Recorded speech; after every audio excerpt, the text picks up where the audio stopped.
नमस्कार, फक्त योजना या यूट्यूब चॅनलवर सर्वांचं हार्दिक स्वागत। आरटी प्रवेश प्रक्रियेअंतर्गत ज्यांची निवड झालेली आहे, ज्या पालकांच्या पाल्याची निवड झालेली आहे, अशा पालकांसाठी 20 तारखेपर्यंत लक्षात घ्या कागदपत्र पडताळणीसाठी मुदत देण्यात आलेली आहे। आणि आता अनेक पालक प्रतीक्षेत आहेत की दुसरी निवड यादी कधी लागणार, साधारणतः या संदर्भात आम्हाला कन्फर्म तारीख सांगा।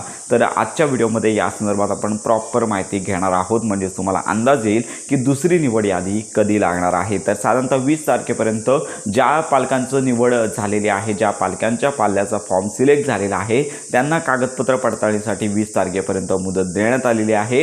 पण लक्षात घ्या की ही मुदत फक्त 20 तारखेपर्यंतच नसते, तर याच्यामध्ये पुन्हा मागील काही वर्षांचा अनुभव लक्षात घेतात तर याच्यामध्ये मुदतवाढ होत असते। मग ती 4 दिवस असेल, 5 दिवस असेल, तर तुम्हाला पुढच्या काही दिवसांमध्ये पाहायला मिळणारच आहे। तर ही मुदतवाढ ज्यांचं सिलेक्शन झालेलं आहे त्यांच्यासाठी मुदतवाढ दिली जाते। तर ही खरी बातमी आहे, तुम्हाला देखील पुढे काही दिवसामध्ये समजणार आहे। म्हणजेच लक्षात घ्या की 20 तारखेला लगेचच कागदपत्र पडताळणी संपणार नाही आहे, त्याच्यासाठी पुढे काही दिवस मुदतवाढ दिली जाण्याची शक्यता दाट आहे। आणि त्याच्यानंतर 4 ते 5 दिवसांचा कालावधी लक्षात घेता साधारणतः या महिन्यामध्ये लक्षात घ्या दुसरी निवड यादी लागणार नाही अशी माहिती समोर येत आहे।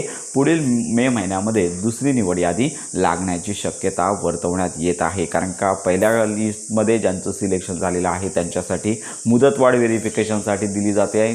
त्याच्यानंतर 2 ते 3 दिवसांचा कालावधी घेतला जातो आणि साधारणतः या गोष्टी लक्षात घेतल्या तर कदाचित एप्रिल एंड किंवा मे महिन्यात जाडू शकतो। तर ही पालकांना लक्षात घ्या की विनंती आहे की जे पालक वेटिंग लिस्टसाठी प्रतीक्षेत आहेत, तर अशा सर्वच पालकांना विनंती की तुमच्या पाल्याचं ॲडमिशन टेम्पररी ॲडमिशन आहे ते करून ठेवा, कारण का 100% RTच्या बेसवरती राहून नका। कारण का एक तर तुमची निवड झाली तर आनंदाचीच बातमी असेल, जर निवड झाली नाही तर मात्र तुम्हाला काही दिवसांचं नुकसान होऊ शकतं। त्यामुळे तुम्ही तुमच्या पाल्यांचा शाळांमध्ये प्रवेश निश्चित करा, जेणेकरून तुम्हाला काहीही प्रॉब्लेम येणार नाही आहे। लॉटरीमध्ये निवड लागली तर तुम्ही त्या ठिकाणी रिक्वेस्ट अर्ज देऊन तुम्ही ॲडमिशन कॅन्सल करू शकता, पण लॉटरीमध्ये जर निवड लागली नाही तर इतर शाळांमधल्या जागा देखील फुल होऊ शकतात। तर अशा प्रकारची ही महत्त्वाची अपडेट आहे। तर या संदर्भात तुमच्या काही शंका असतील तर आपल्या व्हिडिओच्या कमेंट बॉक्समध्ये नक्की कळवा।